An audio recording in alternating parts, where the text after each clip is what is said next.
Well, hey there everybody, welcome back to the channel. I'm Adam, thanks for hanging out with me again today. And today we are working on the Heng M26 Pershing tank. I just got this tank and everything on it works great. The only thing that was wrong with it was the IR sensor for the, to be able to battle it with another tank, would not stick to the top of the tank like it's supposed to.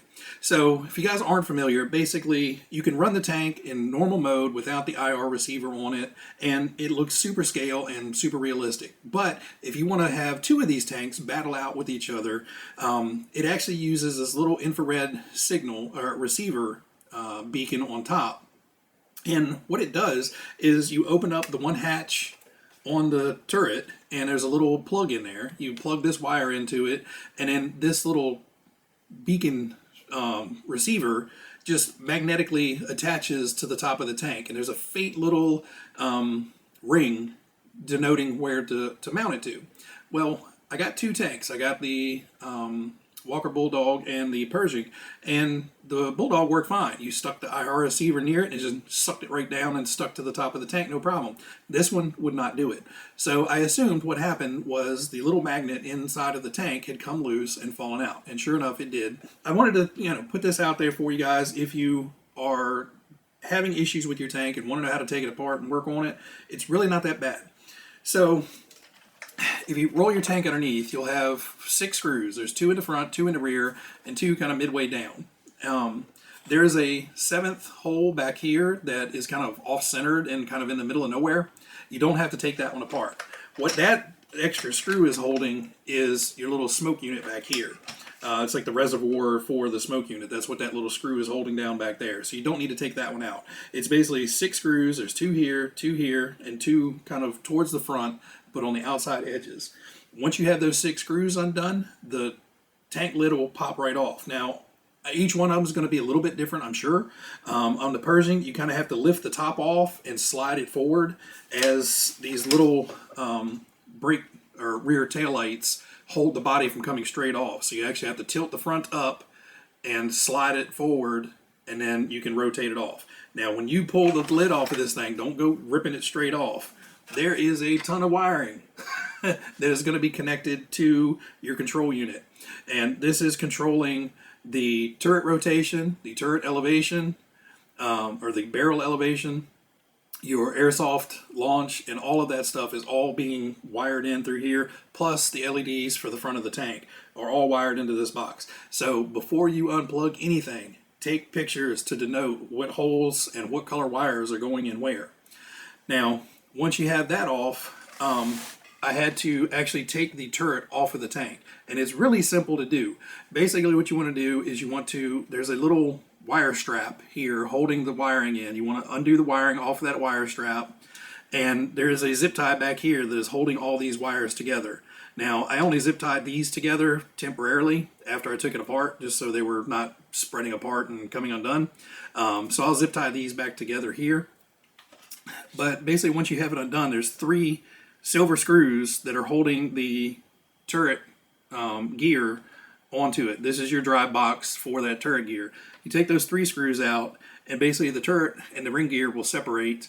Pull the ring gear out, and then the turret will actually just come right off of the upper hull. So be careful. Don't just take those screws out and let the turret fall on the ground, especially if you're like me and already put all the accessories on. You don't want to snap off all the antennas and all the cool stuff that you've stuck on here. Before I did anything, I took a silver Sharpie, which I don't know where I put, and I marked, and I'll take pictures of this so you can see, I marked a mark on the ring gear and on the drive gear just so I could put it back on exactly the way it is. I don't think it matters. Basically, there's a stop in this gear up here that keeps the turret from rotating endlessly round and round and round. And basically, once it hits that, you can hear it clicking and it won't drive anymore.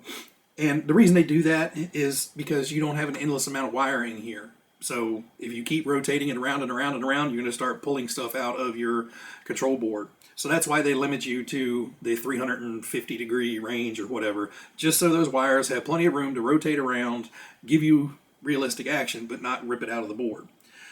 So once you have that undone, now I've already put this back together, so I'm not taking it back apart yet. I can see in there before I even took it apart, the magnet was stuck to the side of this, which is a relief because I was worried that it may have fallen down here in the drivetrain somewhere or on the motor and, it may have rattled into the drivetrain.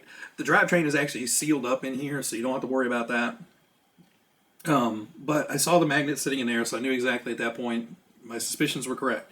So I pulled the magnet out, and if you looked underneath of the part of the airsoft actuator and all that good stuff, you could see the little ring where the magnet was glued. So what I did was I took some E6000 and this popsicle stick, smeared a little bit of E6000 on the end of the popsicle stick, and went inside and just fished it in there and just dabbed the E6000 into that little hole. So now I have glue in the hole. Now we have to get the magnet in the hole. So what I did was I stuck the magnet to the IR receiver. That way I know exactly which way that magnet has to go. I took a Sharpie and I marked a big X on the back of it. From there, I could stick the popsicle stick to the little magnet. I pull the magnet off, stick it down to where your X is, and then I could actually slide it in, drop it into the hole. So what I did is once I got it stuck in there, I stuck the IR sensor to the top of it just to ensure that I made sure I got that polarity correct, north-south on the things. So it was actually sticking down nicely. So what I didn't want to leave this on top because it's really easy to knock this off when you're manhandling the tank. I took another magnet with the same polarity, stuck it down on there, and I've triple checked it. That's the way it goes. So that way that magnet could not fall off while I was reassembling the tank. It'll sit in there until the glue gets nice and cured, and I don't have to worry about it, and I don't have to fumble around with that. And then it's basically reversing the order. Plug it back in all your wires, slide the tank deck back on, put your 6 screws back in, and you should be good to go. All right, so we got it all back together. I took it around the full rotation of the turret just to make sure that there was no wires binding or anything. And when you go to put the lid back on, you want to make sure you kind of have those wires evenly spread out, and you can kind of tell where they used to sit. As long as you haven't straightened anything out, there's a little bit of memory to those wires, so it's a little tight getting them put back together. You gotta kind of have to lean the tank lid over, the upper hull over, and then plug in your wires. Take good pictures just to make sure you have everything back in where it's supposed to be. So I've tested everything. The barrel goes up and down like it should. The turret spins around all 350 degrees like it should.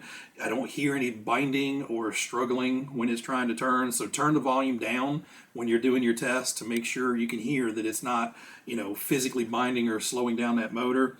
And then I got everything tightened down. Once the deck was back on, I got everything tightened down, and I double checked it again just to make sure when I tightened everything back down that everything was working well. Everything is working the way it's supposed to, so as soon as this glue dries up in another hour or two, I'm going to take it outside for a drive. I hope you guys learned a little something for this. If you guys are running into issues, or if all of a sudden your little IR receiver isn't sticking to the tank, that little magnet has fallen down. Now, if it's not that big of a deal, don't worry about it. You could probably just glue a magnet to the top of the tank, paint it OD green, and live with it. But I didn't want that. I wanted it to, look like a tank when it's on display. And then if and when I am out battling with somebody else, then I can stick the IR sensor on there and be able to play around like that. But for the most part, it's going to live its life without that on there. But of course, I want the option to be able to do so. All right, guys, everybody out there, you guys be happy, be healthy, be safe, and I will talk to you next time. See ya.